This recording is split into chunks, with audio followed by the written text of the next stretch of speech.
was no games industry. I wasn't a gamer at the time, so I mean, I can only talk from what it was like for me. I was interested in electronics, and Clive Sinclair produced this little thing with a calculator display called a Mark 14, and I saw it advertised in a magazine, and I just sort of I had to have that. I don't know why. I thought I need one of those, and sent away my $39.99 or whatever it was, and waited 6 months. And when it came back, well, you then have to solder it together. And but there was something magical about it.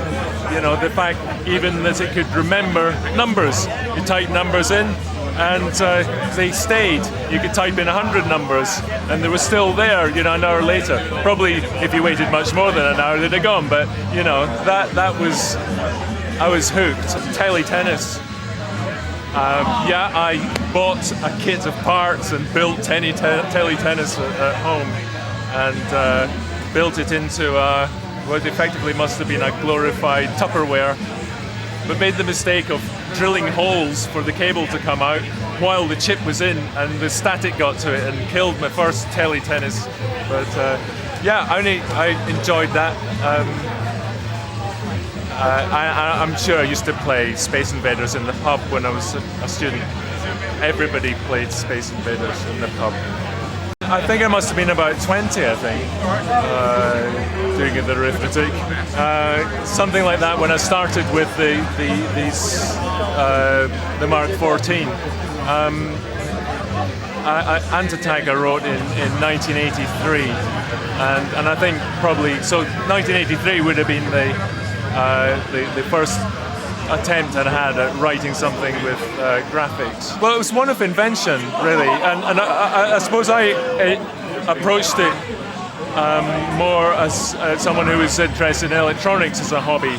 So I didn't know anything about tools, and they must have been around, assemblers and compilers, but I just knew that this thing ran off numbers, because that's where I'd come from with the Mark 14. So the first thing I did was wired up some Vero board and connected an EEPROM emulator, stop me if this is getting too technical, into the back of the Spectrum so that I could program it. I didn't bother with BASIC or any of the rubber buttons, I was working on something called a softie, which was a little thing just with a grid of numbers. So I had to write the program on A4 sheets of paper in pencil, assemble it by hand, and then just take the list of numbers off from the margin, type them into the softie, and it went down a ribbon cable into the back of the Spectrum and made things happen.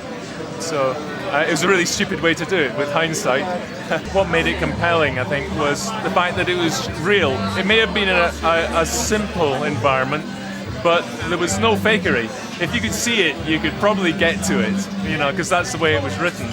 And so if I was going to come up with some kind of modern version, that would be a prerequisite. It would have to be a totally real environment, simulated, maybe using all the power of a modern console, And gameplay, someone kindly informed me today that it falls into the horror...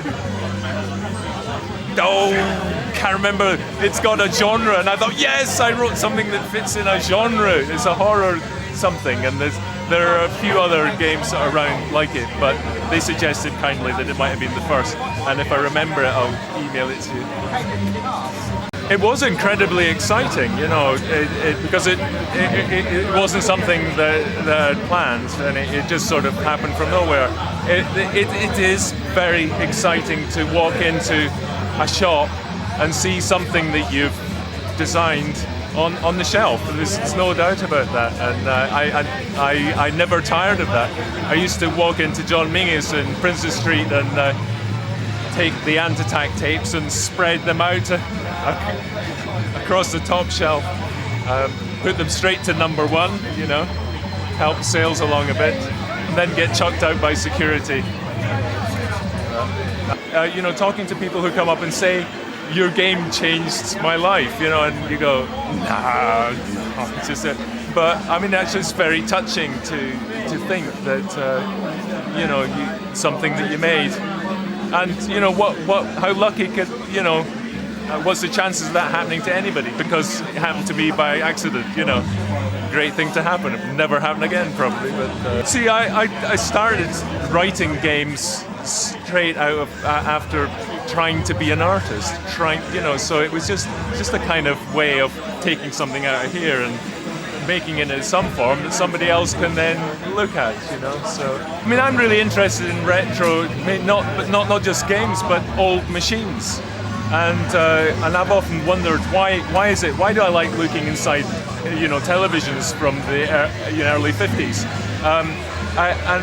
I think it's just because there's something magical about seeing hot valves in that case, but also looking at the history of machines is a good way to see where we came from, and because a modern piece is just so complicated. If you open one up and it's really hard to see what bit does what. You open up a spectrum, there's less bits. To me, that's what the attraction of old things is. So you go all the way back to the Babbage calculation engine, and it's just brass cogs.